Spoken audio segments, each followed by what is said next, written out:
intro was nice. What's going on, everybody? Welcome back to the channel. My name is Shota Sprunger and I got my boy Peace here with me. What's up? As you guys saw in the video, where we went, this place was called Team Lab, and it's a digital art museum located in Tokyo, Japan, but more specifically, Odaiba. So the closest train station from Team Lab is Aomi Station from Yurikamo Main Line, and another station you can go to is Tokyo Teleport Station, which is from Rinkai Line. That will take you about 7 minutes of walking. So the price of this place is 3,200 yen for adult and 1,000 yen for child. Yeah, so some good prices too. And the way to get it, you just go to the website, or just type in Google, Team Lab, and then type in a certain location that you want to go to. They have English websites, so it's super easy to use. Just go to the top right where it says ticket, just click on it, and then type in the number of tickets that you want, and just pay with the credit card. It's super easy to buy. They send you a receipt through your email, and then you just use a QR code to get in once you get there. So Team Lab is pretty much open every day, except for twice a month, which is the second Tuesday and the third Thursday. Those are the only days they have off. But other than that, the normal hours are from Monday through Thursday, which are open from 11 to 7. And on Fridays and day before holidays are open from 11 to 9.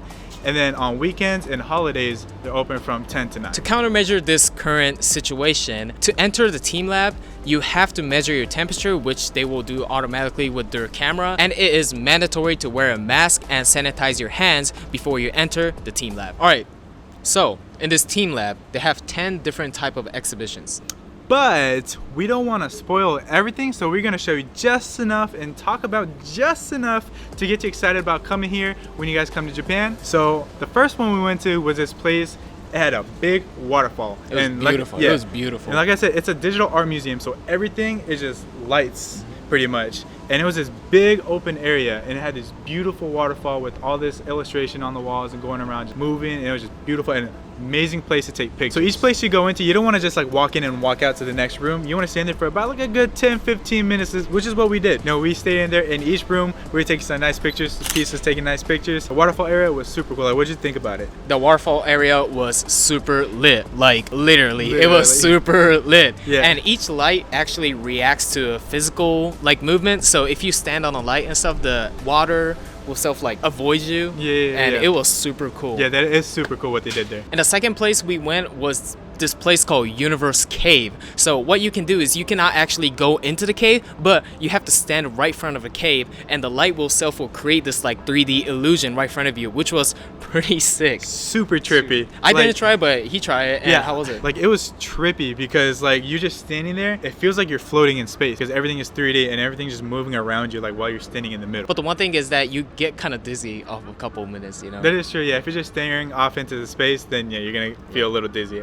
Even I didn't stand on the cave, but I got kind of dizzy, so just be careful of that. Moving on to the third one, it's this place called the Memory of Topography. So this area was pretty cool because they had these water lily looking like, I don't know what they're called, the but like frog leaves. Yeah, you just walk through them, and at first I was scared to like bump into it because I didn't know if we were allowed to touch them. But I think you're allowed to, and if you like come in contact with it, the lights change colors and stuff. There's themes that represent like something about the earth. So like when we were in there, it was representing the rice fields and like different countries and stuff. So I thought that was pretty cool. It was pretty cool. So next place we went was this flower forest. This one for me was the second place that's like surprised me. It was so beautiful, and each flower represent like different season of flower. So I think spring represent like cherry blossom, and the summer they represent sunflower, which was super beautiful, and I love that place. Yeah, it was pretty cool, like super colorful, and the whole room was just filled with flowers. Just flowers. Like, beautiful. And this forest had like small rooms that they have like kind of digital art, and you can kind of see it, and you can't really interact with them, like touch them. Yeah, you're not allowed to touch them,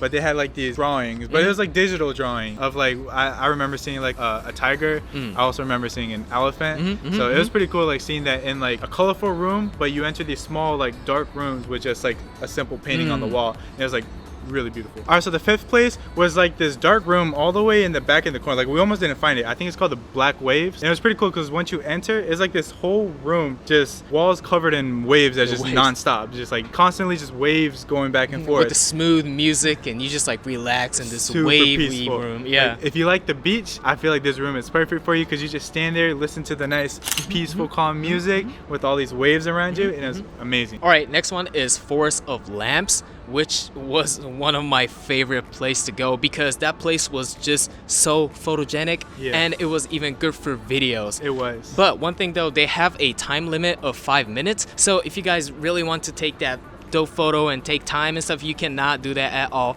And low-key, it was so hard to move around in that place because there's so many lamps. Yeah, how did you think? Dude, I loved it. I mean, the one thing though, even though it's 5 minutes, you are allowed to like go back, but if there's a line, you're just gonna have to wait in line again. But I did like it a lot. It was really cool. I mean, the whole room was just mirrored. So like just lamps and lamps and then reflections off of reflections, and it was just beautiful, just like endless. All right, so this next one was my favorite place. It's this room where they had light sculptures. Basically, when you walk inside, it felt like you were walking into an EDM concert, in my opinion, because they had all these strobe lights just moving around, just flashing everything, and it was freaking amazing. I loved it so much. I could have stayed in there for hours probably, because the music was amazing, and just watching all the lights, it was just so beautiful. Like just seeing how they moved and interact with each other was amazing. Like, what did you think about it? I thought that place was super dope. As you guys know that I get trippy very easily and I get kind of dizzy very easily, so I was like, Shota, we need to go, bro. All right, last but not least, what we're gonna be talking about in this video is the Athletic Forest. And it was this room that we went to at the very end,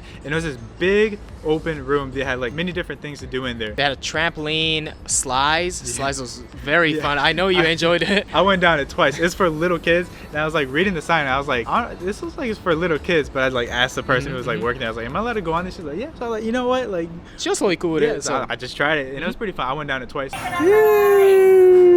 And they also had this play area room. Yeah, it was just, I thought it was pretty cool because they had these like toy like houses, and if you move it, it moves the road. And you can like create your own little city in there, which I thought was pretty awesome. It was especially for little kids. Like that would be so sick if I grew up playing with stuff like that. But you know, I didn't, so I was just playing it as an adult. They even had like this big, huge balloon room. That if you touch the balloon, it will change the color. That place was super photogenic as well too. So for the Instagram photos, pretty dope. But mint, perfect dating spot, especially on like a first date. You would impress. If she doesn't even know about this place, you will impress her on the first date. And at the very end of this room, at the very back end, they had this big old, like, it looked like an aquarium room, right? Because it was just like a giant wall, like a 20-foot wall, but it was just all digital, and it looked like you were inside of a digital aquarium. And what you can do is grab this piece of paper, and then you can color in the picture, like your drawing, and then submit it, and then they'll scan it, and then it'll pop up onto the digital aquarium, which I thought was pretty awesome. And you already know how to put Japan Wonders on it, and it's pretty fun just seeing my drawing pop up into the water. So that was pretty cool. Some people had like real art in it too. Some people draw Naruto, Luffy from One Piece, and that place was super cool. So overall, how was it? I loved it. I'd definitely come back here again. What about you? I will actually go back next week probably. I liked it a lot. I had so much fun. It was worth the money, but a couple things to know before you go in. I'd be careful about bringing a tripod. No tripod. You're not allowed to bring a tripod or gimbals. Gimbals. No gimbals. Any type of things. You're allowed to bring in cameras. You're allowed to take pictures and videos, but nothing like extended to the camera. So no gimbals, gorilla pods, anything like that. Don't wear skirts. Don't wear skirts. There's a lot of mirror rooms in there, so the floor is a reflection, so you don't want to wear a skirt in there. Also, do not flash your flashlight. Not at all. I mean, it's a digital art museum, so you kind of defeat the purpose if you use your flashlight. All right, next one is do not run in the museum. It is a very active place, but don't run. Like, there's like no people running, and everyone is respectful for each other, and everyone's keeping it calm and peaceful, so please don't run. Yeah, I mean, and it's dark. It is dark. It's dark, so it's dangerous to run. So you just want to take your time walking. Also, don't wear high heels. Don't wear high heels. I mean, you can, but you won't have the most fun. Like, if you want to enjoy this time, don't wear skirts, don't wear high heels, just wear some tennis shoes that's comfortable to walk in, then you have a good time here. So pretty much, if you're just careful about these things that we just mentioned, you will have a good time. And I definitely recommend putting this on your list when you come to Japan. What did you think about it? Like 10 out of 10, how would you rate it? I love it. It was, you know what? It was 11 out of 10. I love that place. And the price too, it was 30 bucks, you know, around 30 bucks in US dollars. So it's totally worth it. It's a half price of Disneyland. So no offense to Disneyland, but for me, that place was way more worth it. I liked it too. For the price, you definitely get the bang for the buck. It was so much fun. Anyway, guys, if you like this, hit that like button for us. Please subscribe to the channel also if you like our content. And we'll see you guys in the next video.